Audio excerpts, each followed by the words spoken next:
cantidad de personas. Lo increíble de todo este caso es que las fuentes de inteligencia todas dicen que el gobierno de Macri utilizó el sistema Pegasus para pinchar los WhatsApp. Sin embargo, cuando llegaron a la AFI, el Pegasus había desaparecido porque el sistema Pegasus era ilegal en la Argentina, no estaba homologado. De hecho, no aparecen las pinchaduras de WhatsApp en las causas judiciales, ¿sí? Pero se utilizaba para hacer inteligencia. Lo tengo en línea Leopoldo Moró, es diputado y es titular de la Comisión de Inteligencia, que está teniendo mucho trabajo en estos días de coronavirus. Pese al coronavirus, la cuestión de la inteligencia se está discutiendo mucho. Leopoldo Graña le habla, ¿cómo le va?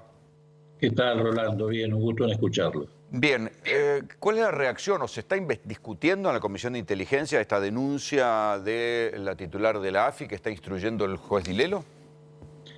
Del Mira, fiscal Dilelo, perdón. Sí. Vos decías que tengo mucho trabajo, te quiero decir que voy a tener muchísimo más en las próximas semanas. Estamos trabajando esto, nos reunimos el miércoles pasado. En realidad, esto es la punta de un iceberg.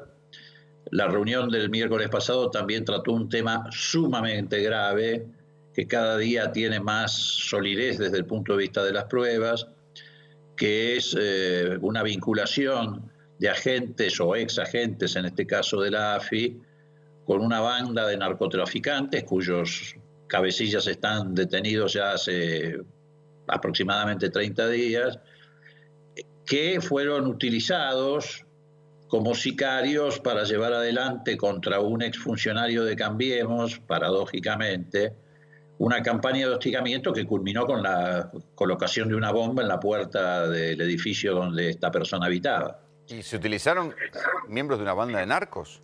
Sí, una banda de narcos se los utilizó para conseguir el material explosivo y armar la bomba, porque uno de ellos aparentemente se especializa en ese tipo de actividad, y de acuerdo a lo que dijeron estos narcos, que está siendo corroborado por una investigación judicial, porque ya han aparecido otros elementos, como por ejemplo la identificación de los agentes de la AFI que se comunicaron con los narcos, y también en un teléfono que fue adoptado en un allanamiento de otro miembro de la AFI, que incluso tenía la foto de la bomba 4 días antes de que la pusieran, el miembro de la AFI. Bueno, está dando como resultado una investigación muy sólida.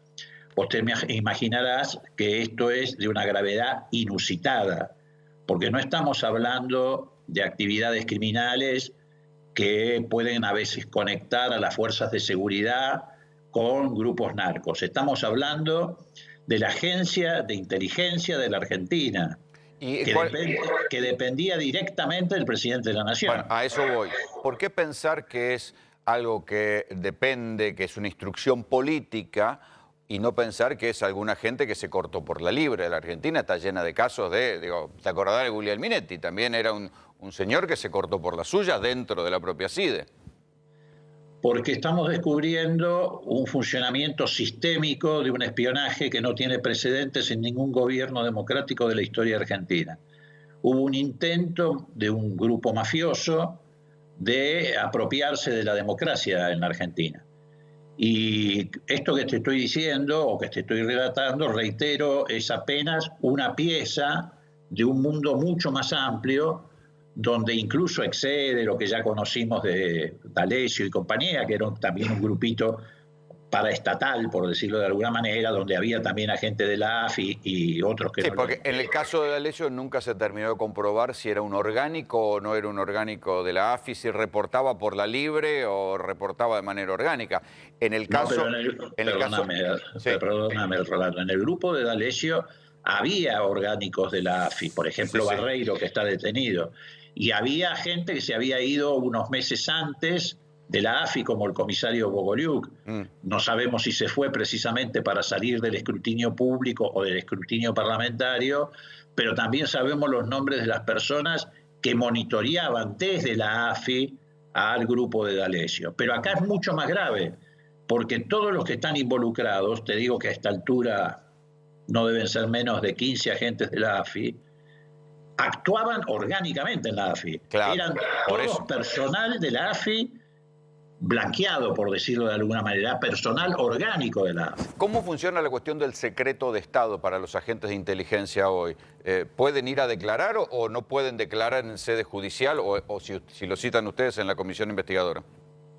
Bueno, sigue vigente la ley de inteligencia anterior que, por supuesto, le impide declarar si no son relevados del secreto. En este caso, la titular de la AFI ha sido delegada, mejor dicho, el presidente delegó en la titular de la AFI esa capacidad de liberar a los agentes del secreto cuando son convocados a sede judicial o de nuestra comisión. De hecho, ya ocurrió en el caso de 2 agentes que nosotros tenemos bajo investigación en la comisión, porque te quiero aclarar, a pesar de lo que dice hoy Santoro y Clarín en su afán de morigerar la situación de sus amigos los espías, la comisión el miércoles pasado abrió la investigación, lo que se llama el sumario de investigación, y designó los instructores, que son el diputado Tailade, precisamente vos lo mencionabas recién, el senador Doniate de Río Negro, y por la oposición, la minoría,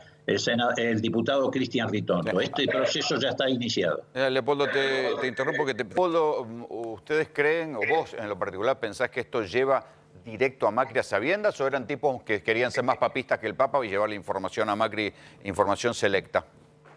No, mira, Rolando, te insisto, esto era un modelo sistémico. Yo te doy 2 minutos. A ver, ¿qué pasó acá?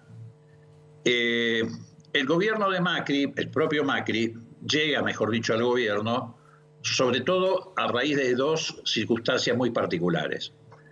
Gana la elección con un estrecho margen y hay 2 hechos que le hacen ganar la elección. Uno fue el invento del asesinato de Nisman, algo que fundamentalmente fogoneó Paul Singer cuando estaba en pleno conflicto con el gobierno de Cristina Kirchner. Y lo otro, el cuento de que Cristina se había robado un PBI. Esto les dio resultado. Y como les dio resultado, decidieron seguir aplicando ese modelo para sostener el gobierno de Macri y para, bueno, desprestigiar, estigmatizar a la oposición, acorralarla, etc. Entonces instalaron este sistema, pero lo instalaron en la estructura del Estado. Entonces funcionó una mafia en la AFI que se conectaba con la mafia de la mesa judicial. Las mafias siempre tratan de pasar lo ilegal a lo legal. Cualquier película te lo relata. Entonces, la AFI llevaba adelante estas acciones ilegales, de ahí producía información, en muchos casos sirvió para guionar testigos falsos en causas o para quebrar personas como arrepentidos, etcétera. Y la mesa judicial, coordinada con la AFI, de donde salían los correos electrónicos para fijar día y hora de las reuniones de la mesa judicial, que también está... bueno, eso se vio en el guionado de Fariña. Por ejemplo, pero te digo, infinidad de cosas. Además, bueno, te voy a dar, por ejemplo, un dato suelto. No te voy a dar nombres, igual los vas a tener en pocos días más. Mirá hasta dónde llegaron. No es solamente la pinchadura de los correos electrónicos. Te diría que a esta altura, si se me permite la expresión, es una inocencia alrededor de lo que hicieron. Hay seguimientos personales con motos. ¿Es verdad que hay fotos de Rodríguez Larreta? No te voy a dar nombres. Lo que te puedo decir, por ejemplo, que hay un funcionario muy importante del gobierno de la ciudad, donde la AFI de Macri le infiltró el personal doméstico, la mucama. ¿Y esto cómo lo saben ustedes? Bueno, esto se va sabiendo porque hay investigaciones judiciales que están en curso y en pleno desarrollo. Vos fijate, vos ya lo sabés, y lo sabe todo el mundo, porque en estos días, ayer, hoy se publicó, ha habido procedimientos, allanamientos en casas de los exagentes, unos 15 exagentes de la AFI, ha habido allanamientos, eso vos también lo sabés claramente porque es una información pública, en lo que se denomina, mal denominado, servicio de inteligencia del Servicio Penitenciario Federal. Una cueva en la calle Varela fue allanada por un juez, por el juez de Villena de Loma de Zamora. Entonces, esto era un funcionamiento mafioso, eran 3 patas fundamentalmente. La mafia de la AFI, produciendo todo este tipo de circunstancias, la mafia y la mesa judicial, que es una asociación ilícita, y por supuesto la mafia del Banco Central, que era la que promovía la fuga de capital de 86.000 millones de dólares, que en definitiva era el objetivo final de la acción